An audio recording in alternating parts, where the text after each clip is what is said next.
nama arrabsuu irraa yoo waa baratte nama arrabsuu malee atis barnoonni siin tolu adeeroo. Da'awaan ta'e da'awaa nama arrabsuu yoon ta'in hin gammaddu. Adeeroo namni jibban dhabameetuma adeeroo meerbuma keetii ji yaa rabbi sodaadhu adeeroo.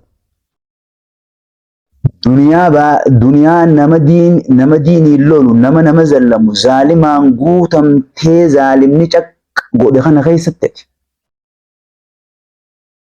adeeroo kiyya nama jibban dhabdeetuma as deebitee ulamaa islaamaa ulamaa'ii guyyaa tokkollee taatu da'awaa karaa haqaan nama yaamte ulamaa'ii guyyaa yeroo hanga takkallee taatu majlisa tokko teessee quraanuma rabbiitiif hadiisa nabi Muhammad nama barsiifte alayhi salaatu wassalaam. Qomti ta'e kana jibbuu hayyama hayyamteetuma walii galtanii nama islaamaa jaalachuu islaamaa qofa jibbuu kana. Adeeroo kiyya nama jibbanii dhabame moo ajajaa duubaan si kanname akka islaama jibbitu. Islaamummaa keessatti nama jibbuun bar islaama jibbuun bar yaa adeeroo kiyya islaama jibbuun bar hin jirtu bar islaama jibbuun hin jirtu bar islaama maqaa inni hin qabne badii inni hin qabne itti moggaaftee teetumaaf. Moggaasuma keetiin ammaas nama kana jallaa gootee ifumateetii waan haalimtichi hin qabne waan dardartichi hin qabne waan shamarreen hin qabne ooma sifaalleessan qofaaf mallattoo firqaa irra baaftee itti baaftee ifumateetii if jibbisiiftee jalliftee ichi baaftee gurbaa quraanaa hadiisa kana jallisee hin qabne. Ifumateeti if jibbisiifee akka namni kun nama jalla lubbuu ta'etti shawwaddee lubbuu namoota hubannaa hin qabne shawwaddee namoota hamilee diin qabu hubannaa hin qabne ati nama sheekaati jeessa dhageeffatu jira bar namni kun ati nama arrabsu silaasi beekee namni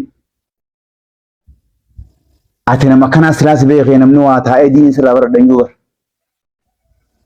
haqa itti ganna shawwatu jirta haqa ifiifuu itti namanne haqa ifiitti amannaan maaliif kophaa teesseetuma hin jetteetuma nama hanga takka irratti maasoo ita gabbayii dha'uu godhe himi kaa gabbayi.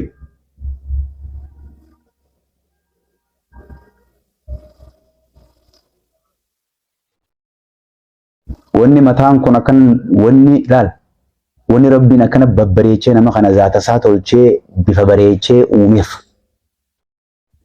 akkuma mataa kee lubbuu ol kaayetti laal boqotanaa ol kaayetti kiyyaas. Khasiitii wanni boqol kaayef akka ati na shawwadu yaaddesanitti ana kan anis shawwadamne akkaan itti yaaduufi bar.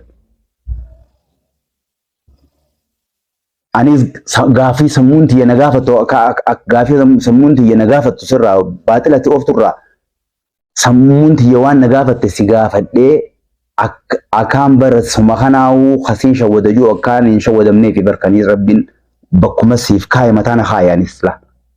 Bakkuma mataa kee kaaye mataa kiyyaas kaaye.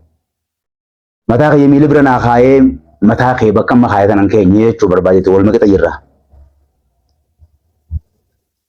Anaa miti ati shawwaddu nama arrabsuutti ka bobbaaftu rabbil kaaba anaa miti rabbi nama arrabsuutti anuma hin bobbaaftu. Gaafa immoo mataan kee miila bira deebi'ee karaa feetiin na deema abbaa kiyya. Gaafa san mataa kiyyaatu bakka biraa dhaqee waan ta'eef akka namni yaadutti yaaduun qabu jechuudha. Ati na shawwuu dandeessa mataan kee ol jiraa na shawwuu dandeessa mataan kee jaga jira waan ta'eef. Hamma mataan kee yaas bakkuma mataan kee jirutti. Hamma ijallee akkuma ati lama qabdutti. Hamma hidhiillee akkuma ati lama qabdutti anis lamuma qabu. Ilkeellee jalaa gubbaanuma qabu. Funyaanis akkuma keetitti lamanuma qabu. Egalee. Hamma sitti abadan anis nama waan ta'eef na shawwaddu sheekoo ifin dararinii siin jaa. Ati shawwadamu jiru akka mini beektaa haa rabbiin shawwadamiif jeen haa rabbi biraa darsa guurrate haqiqati jechuudha. Haa rabbi biraa darsa guurrate haqiqati. Takka haasoo hin illee hin beeknu.